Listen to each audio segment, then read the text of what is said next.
គិតបែបនេះមិនដែលក្បត់ចិត្តអូនទេគ្មានឡើយសូម្បី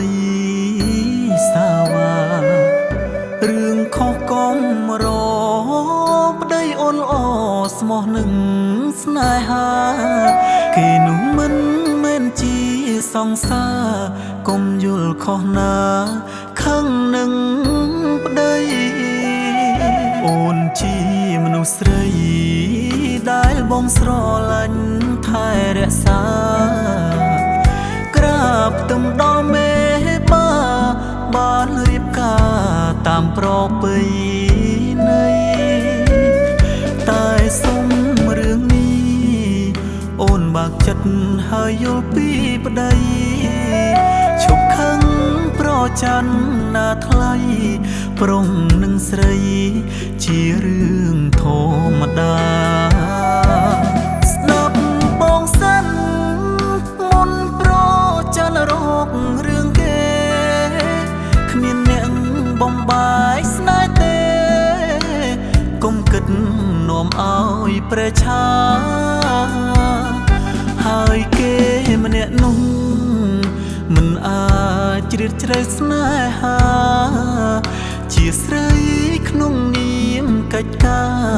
បងសន្យាស្មោះតែឈរវី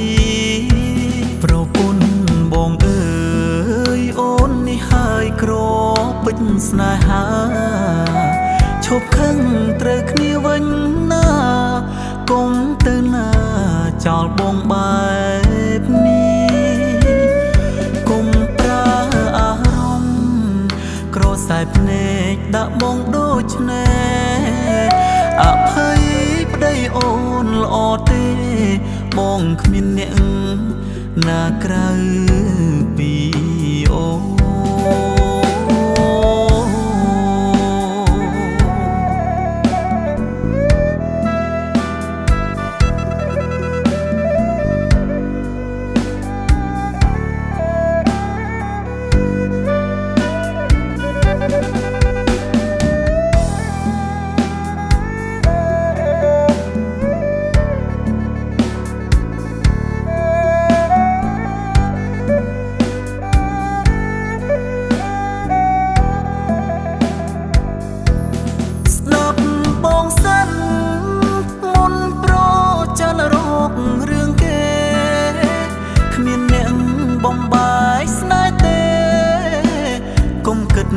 នាំឲ្យប្រឆា